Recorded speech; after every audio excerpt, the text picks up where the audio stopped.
नमस्कार साथियों, आप देख रहे हैं हिट फिट न्यूज टीवी और मैं हूं हरनाम सिंह बड़वाल।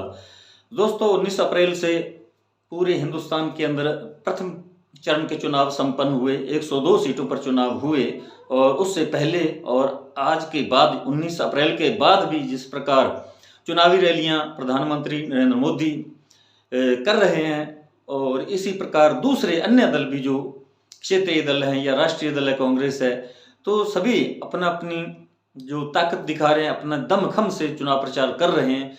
और इसमें आप देख सकते हैं प्रधानमंत्री नरेंद्र मोदी जो है 10 वर्षों से प्रधानमंत्री हैं देश के, और उन्होंने 2014 के अंदर जब पहली बार आए उन्होंने बहुत बड़े बड़े दावे किए थे, लेकिन वो सारे जुमले ही साबित हुए। और उसके बाद 2019 के अंदर उन्होंने फिर से आम लोगों के बीच जाकर रैलियों के अंदर संबोधन में कहा कि मुझे 5 साल का वक्त और चाहिए, क्योंकि कांग्रेस ने जिस प्रकार देश के अंदर भ्रष्टाचार फैलाया, देश को बैकफुट पर कांग्रेस ने पहुंचाया, और इसलिए उनकी सफाई के लिए, उस गंदगी की सफाई के लिए मुझे 5 वर्ष और चाहिए।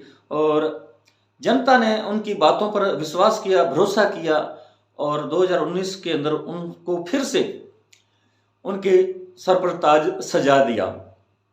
और बीते 5 वर्षों के अंदर जिस प्रकार देश के अंदर हालात पैदा हुए, नफरत फैलाई गई, देश के अंदर महंगाई और बेरोजगारी चरम पर पहुंच चुकी है।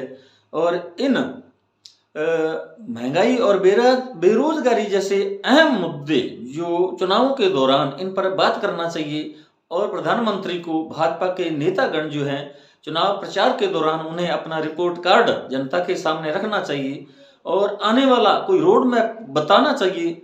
उस पर कोई बात नहीं कर रहे हैं आप।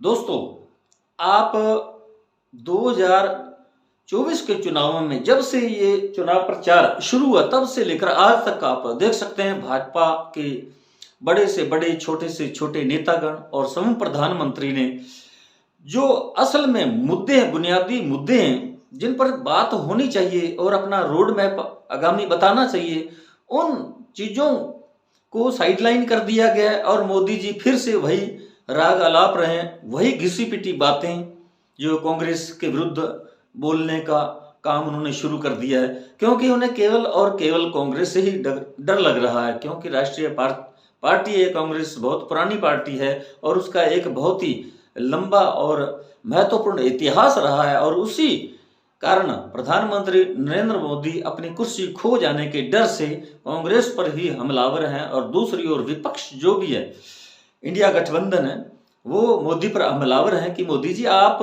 10 वर्षों से सत्ता में काबिज हैं, आप अपना रिपोर्ट कार्ड बताएं, आप महंगाई और बेरोजगारी और अर्थव्यवस्था जैसे अहम मुद्दों पर बात करें। आप जनता के बीच जा रहे हैं, लेकिन आप जनता का ध्यान भटका रहे हैं। आप हिंदुओं का ध्रुवीकरण करने के लिए कभी राम मंदिर की बात करते हैं, कभी पाकिस्तान को बीच में घसीट लाते हैं, कभी इधर उधर की बातें कर रहे हैं। आप देश के जो महत्वपूर्ण मुद्दे हैं उन पर बात करें, लेकिन फिर भी मोदी जी को आप सुन सकते हैं। दोस्तों, ये मेरा दावा है कि आप जितने भी मोदी के आज तक जो रैलियां की, उन्होंने जनसभाओं को संबोधित किया, उनको आप गूगल पर सर्च करके देखिए और उन्हें गौर से सुनिए और आपको पता चल जाएगा कि मोदी जी ध्यान भटकाने का ही काम कर रहे हैं। इधर उधर की चिकनी चुपड़ी बातें जो है वो ही करने में, जैसा कि मोदी जी माहिर हैं, बिल्कुल पारंगत हैं, लोगों को इधर उधर गोल गोल बातें करके ध्यान भटकाने का काम कर रहे हैं। वो इलेक्ट्रल बॉन्ड पर वो बात नहीं कर रहे।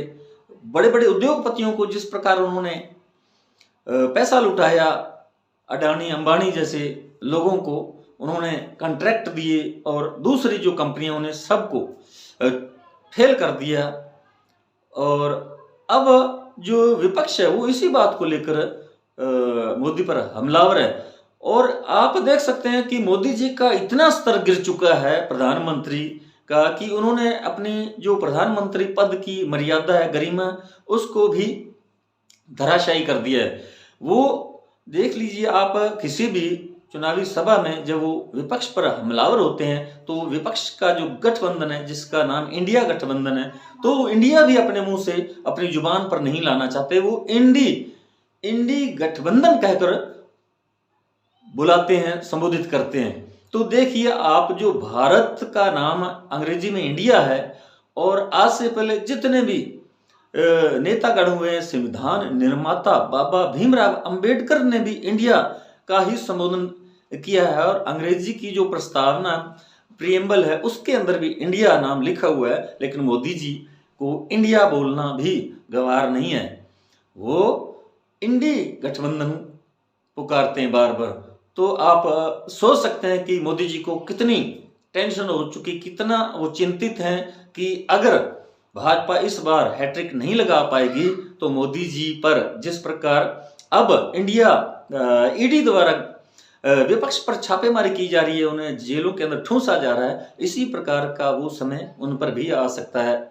इसलिए मोदी जी किसी भी सूरत में कोशिश कर रहे हैं कि वो हैट्रिक लगाएं, और इतने में दोस्तों कहना नहीं चाहिए लेकिन फिर भी कहना पड़ता है कि उसके बाद वो उम्र दराज हो जाएंगे, और लोग बाग जो भी सत्ता पर काबिज होगी सरकार या विपक्ष, वो कोई एक्शन नहीं लेगा। तो इसलिए मोदी जी यही चाहते हैं कि एक बार उन्हें और मौका मिल जाए, और फिर वही पुरानी घिसी पिटी वायदे जुमले फिर उन इसी प्रकार की बातें करने लगे हैं। जहां भी वो जनसभा को संबोधित करने हैं, उनके अंदर इतनी बौखलाहट है कि वो असली मुद्दों पर बात ना करके कांग्रेस पर, और जो तिकड़ी है अखिलेश यादव है, तेजस्वी यादव हैं या राहुल गांधी है, क्यों युवा हैं, नौजवान हैं, और स्वस्थ उनका दिमाग है, उनकी योजनाएं हैं, उनका मैनिफेस्टो है, उन्हें देखकर आम देश के नागरिक जो है उनकी तरफ आकर्षित हो रहे हैं। और जिस प्रकार पहले चरण का मतदान हुआ उससे लग रहा है कि मोदी जी तो गए। अब इसी बात को लेकर मोदी जी चिंतित है। प्रिय दोस्तों, आपके सामने मेरी यही एक प्रार्थना है कि आप भी जो भी मोदी जी के जो वक्तव्य हैं, अभी चुनावी दौर के अंदर उन्होंने जन सभाओं को संबोधित किया, तो आप जरूर गूगल पर सर्च करके उनके जो भी स्पीच है, उनके भाषण है, उन्हें जरा गौर से सुनिए, और आपको पता चल ही जाएगा कि वो मुद्दों पर बिल्कुल नहीं आ रहे, और न ही उनके जो नेतागण हैं वो उन मुद्दों पर बात कर रहे हैं, वो इधर उधर की बात कर रहे हैं, वो पतली गली निकलना चाहते हैं। तो साथियों, ये हमारा वीडियो आपको कैसा लगा कमेंट बॉक्स में जरूर लिखकर बताइएगा। यदि आपने हमारे हिट पिट न्यूज टीवी चैनल को अभी तक सब्सक्राइब नहीं किया तो दोस्तों जरूर सब्सक्राइब कर लीजिए। हमारे इस वीडियो को अधिक से अधिक शेयर करें, लाइक करें। आपका बहुत बहुत शुक्रिया, धन्यवाद। राम राम, सत श्री अकाल।